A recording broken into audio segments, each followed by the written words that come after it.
Şərqi Zəngəzurun ən önəmli bölgələrindən birinə çevrilən Laçını 2025-ci il üçün Müstəqil Dövlətlər Birliyinin Mədəniyyət Paytaxtı titulunda təqdim edirik.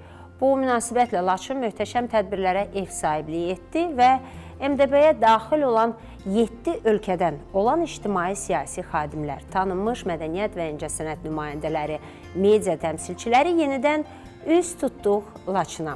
Onun azad nəfəsini duymağa doğru.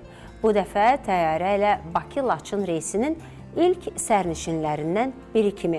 Yerə göyə sığmayan qürur və fəxarət hissi ilə. İllərdir həsrətində olduğumuz Laçının azad nəfəsini duymaq, onun sürətlə bərpa olunmasının, çiçəklənməsinin şahidi olmaq hər bir Azərbaycanlının arzusudur. Nə xoş ki, bu arzusu reallığa çevrilənlər sırasında mənim də adım yer aldı.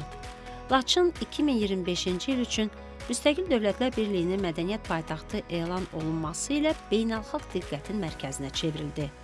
Bu, möhtəbər hadisənin rahatlıqla həyata keçməsi üçün tarixi bir uçuş baş tutdu. Bakı-Laçın reysinin ilk sərnişinləri arasında MDB-nin 7 ölkəsindən gələn qonaqlar, tanınmış mədəniyyət və incəsənət xadimləri, media təmsilçiləri yer aldı.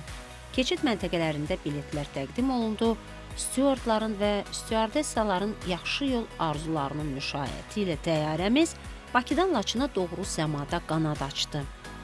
Bu, sadəcə bir uçuş deyildi. Mədəniyyətlər arasında yeni bir körpü inşa etmək üçün atılan ilk əhəmiyyətli addım idi. Hər kəsin gözlərində Laçının yeni səhifəsini görməyin həyəcanı parlayırdı. Bu, uçuş vətənə qovuşmağın, doğma torpaqlara sahib çıxmağımızın bitib tükənməyən xoşbəxtlik anlarının təzahürü idi. Laçın aeroportunun eniş zolağına toxunan təyyarənin təkərləri sanki torpağa deyil, tarixin qürur dolu səhifəsinə toxunurdu. Mən isə bu anın şahidi, ilk sərnişinlərindən biri olaraq qəlbimdə şanlı bir fəxarət hissi gizlədirdim. Bu, hava limanı sadəcə bir tikili deyil, azadlığımızın, birliyimizin və gələcəyə inamımızın möhtəşəm bir simvolu. Hər bir Azərbaycanlının ürəyindəki zəfər marşının səsidir. Üfüqdə görünən Laçın dağları əsrarəngiz təbiəti ilə hər kəsi öz ağuşuna çəkirdi. Bakı-Laçın reysinin ilk sərnişinlərindən biri olaraq böyük fəxarət və qürur hissi ilə sizi Laçın Beynəlxalq Hava Limanından salamlayırıq.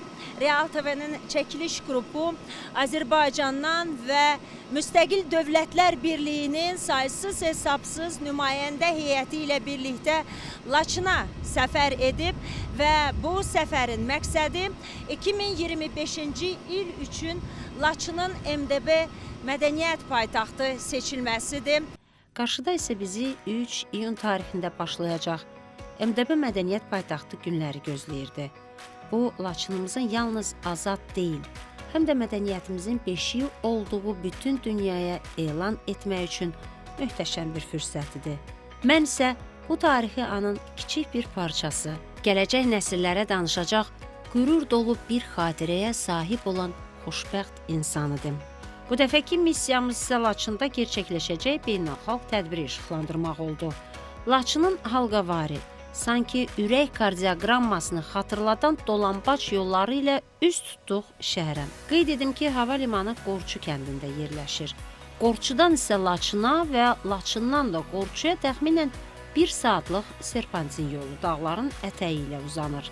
2025-ci il üçün Müstəqil Dövlətlər Birliyinin Mədəniyyət Paytaxtı elan edilən Laçın bu estafeti Özbəkistanın Səmərqənd şəhərindən qəbul edib və əminliklə deyə bilərəm ki, şəhər sözü gedən missiyanı cari il ərzində böyük müvəffəqiyyətlə həyata keçirəcək.